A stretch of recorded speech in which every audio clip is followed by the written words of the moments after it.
Well, it started, kept going, and hasn't stopped. I'm here at the Blaine County Fairgrounds, which you can see almost have their own wave system coming through. They're almost white capping.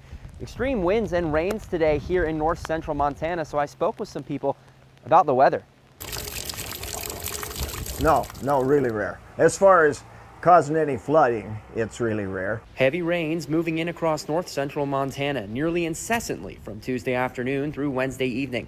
So much so, it's caused flooding at the Blaine County Fairground.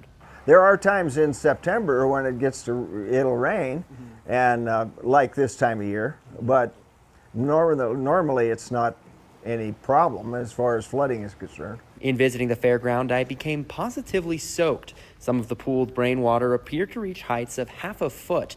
Check out these graphics. Almost the entire state blanketed by rain the past 24 hours, with the Golden Triangle most affected. As of Wednesday afternoon, rain totals in Chinook exceed 2.6 inches. Lewistown and other parts of central Montana experiencing 3 to 4 inches.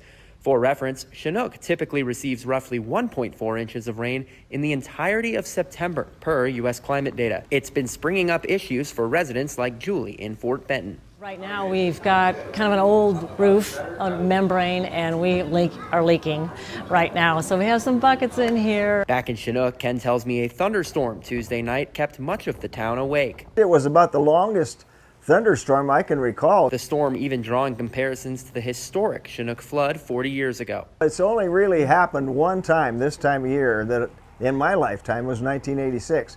And in that year, I think it rained 8 inches. Other areas reporting flooding and leaks include Choteau, Bynum, and Judith Basin County. Advisory on road travel is also a factor. That was a bit of a hazard driving here because there's a lot of truck traffic between like Great Falls and Fort Benton. And if we get a really high wind and water, that's when it's particularly bad. Perhaps the best thing to do is to just weather the storm wherever you are. Everybody's just hanging out and staying warm, I think. From Chinook, Owen Skornicase, MTN News.